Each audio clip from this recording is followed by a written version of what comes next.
Hello, thanks for joining us again. So, I was thinking today about what is the role of our identity with the things that we do as far as work or relationships, and then who are we when all those things get interrupted? I don't know about you, but I can easily find myself getting identified in what I do, especially just the nature of the ministry. Even the temptation sometimes to equate my ministry with my relationship with God.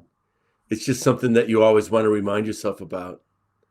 And I've just been thinking about identity right now as we're all finding that everything that we're used to and everything that we're comfortable with, everything that defines us as far as purpose suddenly gets interrupted. And it's a really great time for reflection. When I think about that, I can't help but think about answering the question, what really brings glory to God?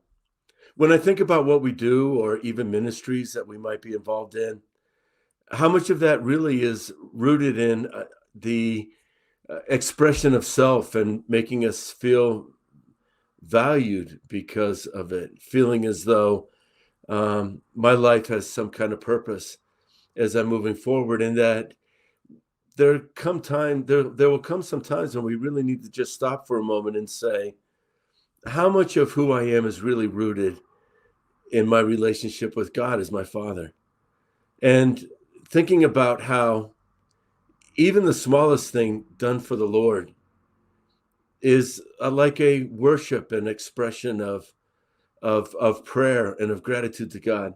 I can't help but think in First Corinthians chapter 10, verse 31, it says this, whether then you eat or drink or whatever you do all to the glory of God.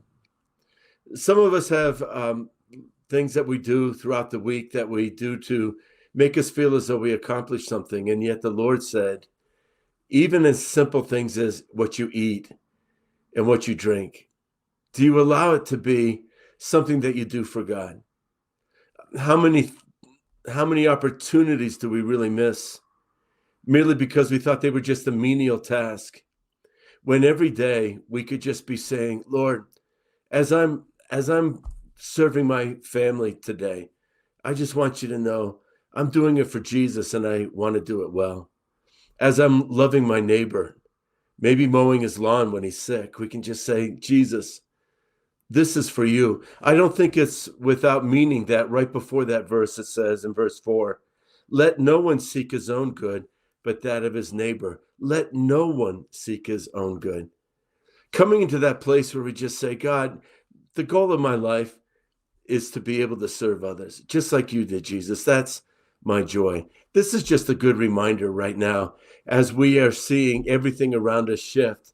Let's just ask the Lord, is there anyone that I can minister to? Is my neighbor in need? And God, everything I do, I just want to represent Jesus well. God bless you. I hope that somehow this touches all of our hearts.